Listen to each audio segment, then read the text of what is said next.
Junho de 2021. Uma semana de crimes e violência está prestes a começar.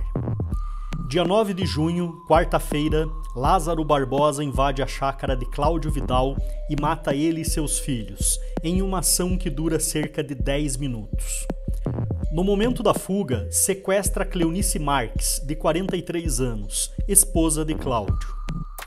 Logo após a entrada de Lázaro na casa, ela teria feito uma ligação para seu irmão, pedindo por socorro.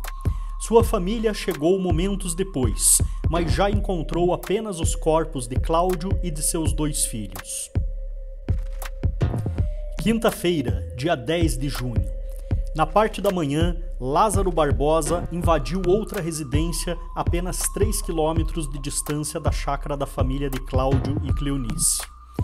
Ele teria mantido a dona da casa, Silvia Campos, de 40 anos, e o caseiro Anderson, de 18, sob a mira de sua arma durante 3 horas, os obrigando a fumar maconha junto com ele. Em seguida, roubou cerca de R$200 e celulares e deixou a residência. Aquela cabeça, né? Aquela arma apontada pra gente. E assim, ele fazendo as exigências dele, falou que não ia fazer nada, mas eu não confiava por causa da arma, né? Fiquei assim, muito medo. Pedi pra ela fazer com ele e me amarrou pra trás. Mandou ligar a televisão enquanto ele comia e a gente de costas pra parede. Ele fumou um baseado, depois mandou ele bolar outro, aí mandou ela fumar e mandou eu fumar também. Na sexta-feira, dia 11 de junho, Lázaro rouba um carro e consegue fazer mais um refém. Cleonice continua desaparecida. Nessa data, ele deixa Ceilândia e parte para Cocalzinho, em Goiás, aonde, ao chegar, incendeia o veículo. Um dia depois, no sábado, 12 de junho, o corpo de Cleonice é encontrado em um córrego próximo ao sol nascente. Enquanto isso, Lázaro teria invadido uma residência nos arredores de Lagoa Samuel, onde ingeriu bebidas alcoólicas, fez o caseiro refém e destruiu o seu carro. Horas depois, ele invadiu outra chácara, atirou em 3 homens e roubou armas de fogo. Na mesma noite, ele invadiu e incendiou uma casa em Cocalzinho. Alguns relatos afirmam ainda que ele teria, nessa ocasião, trocado tiros com a polícia, mas não conseguiram detê-lo. Os 3 homens baleados foram levados a um hospital, 2 em estado grave. Domingo, dia 13 de junho, Lázaro invade uma casa por volta das 15 horas. A residência estava vazia naquele momento.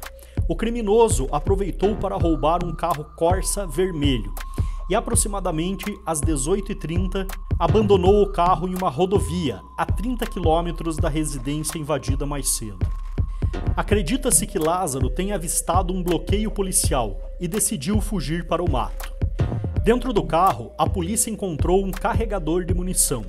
Alguns relatos afirmam que o suspeito teria chegado a trocar tiros com a polícia antes de fugir para o matagal. Segunda-feira, dia 14 de junho. Lázaro troca tiros com um fazendeiro na região de Edilândia. Policiais civis e militares fecham o cerco, mas não efetuam a prisão do suspeito. A polícia chegou a levantar a hipótese de que Lázaro estaria ferido e que isso facilitaria a sua captura. Tá aqui em casa, tá aqui em casa. Tá tudo aqui, tá aqui. Tá aqui, ó, tá aqui, ó. Não, gritaram aqui. Pra esse rumo aí do mato, moço. Esse rumo que gritaram.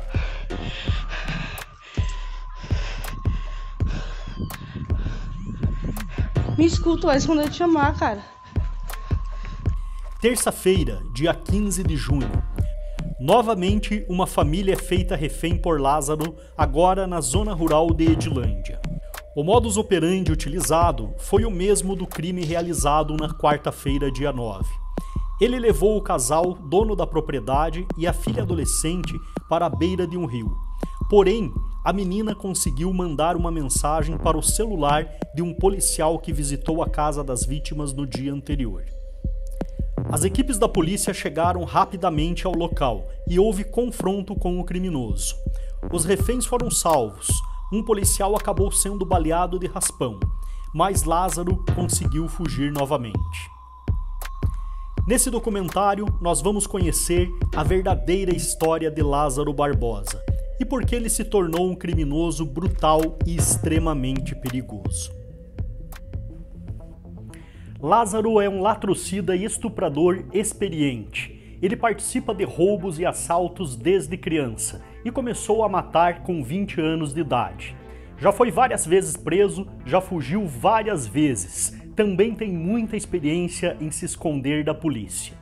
É muito importante não transformarmos Lázaro em um herói, em um mito ou até mesmo em uma vítima, porque ele não é nenhuma dessas três coisas. Aparentemente, ele tenta criar a imagem de alguém que é movido pelas forças do mal, alguém desequilibrado, como se fosse uma estratégia, para quando for capturado poder alegar insanidade ou simplesmente atribuir os seus crimes a algum tipo de força paranormal.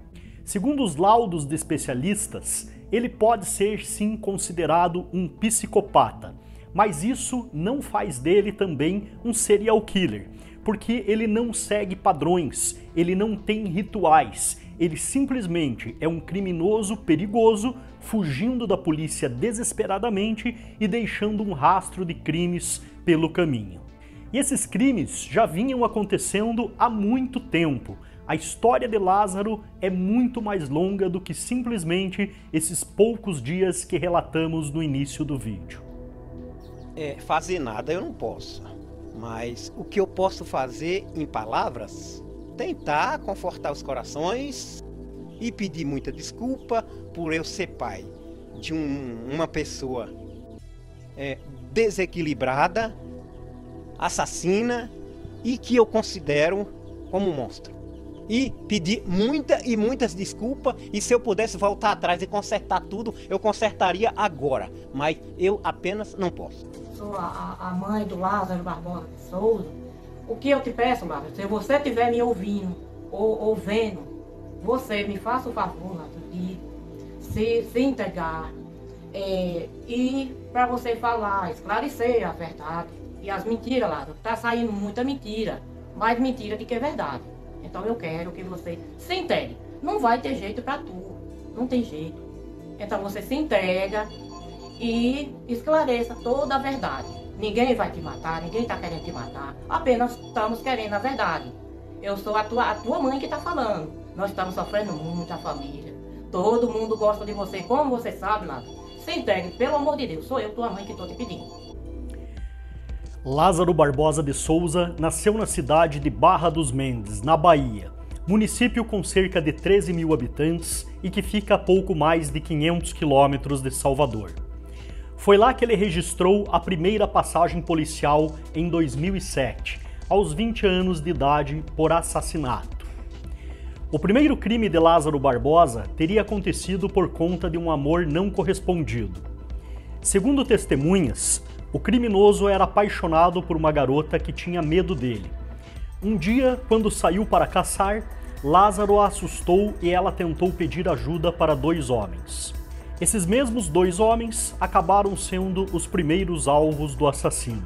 Policiais da Bahia relataram que para conseguir prender Lázaro, ficaram 15 dias embrenhados na mata.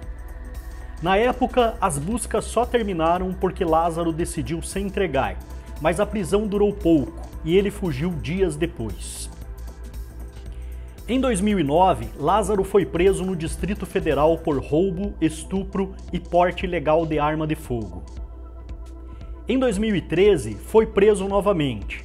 Nessa época, um laudo psicológico feito na penitenciária o classificou como psicopata, com comportamento impulsivo, agressivo, instabilidade e dependência emocional, preocupações sexuais e falta de controle e equilíbrio.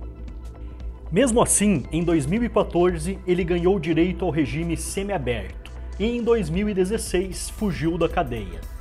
Durante todo esse período em que esteve solto, continuou cometendo crimes. Em 2018, foi preso novamente pela polícia de Goiás por homicídio qualificado, porte ilegal de arma de fogo, roubo e estupro. Mas no mesmo ano, em julho, fugiu do presídio por um buraco que abriu no teto do presídio de Águas Lindas. Dessa forma, continuou a ser procurado por roubar, estuprar e invadir propriedades em Goiás. No mesmo ano, ele foi condenado por homicídio na Bahia, mas continuou foragido.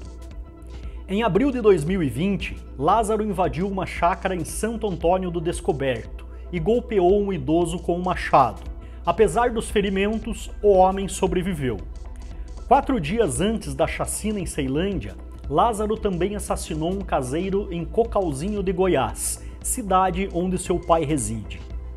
O homem morreu alvejado por tiros e Lázaro não levou nenhum pertence da vítima. Em 2021, uma série de crimes foram praticados por Lázaro, antes dos fatos que levaram à sua perseguição pela polícia e que narramos no início desse vídeo. Em abril, ele invadiu uma propriedade em Sol Nascente, levou uma mulher para o matagal e a estuprou. Em maio, em mais uma invasão em chácaras na mesma região, manteve uma família inteira como refém, prendeu os homens e fez com que as mulheres cozinhassem para ele. Apesar de todos esses crimes, apenas após a chacina do dia 9 de junho ter ganhado destaque na mídia, a polícia realmente se mobilizou para capturá-lo. Lázaro claramente não tem o menor valor à vida dele nem a de ninguém, o que o torna ainda mais perigoso.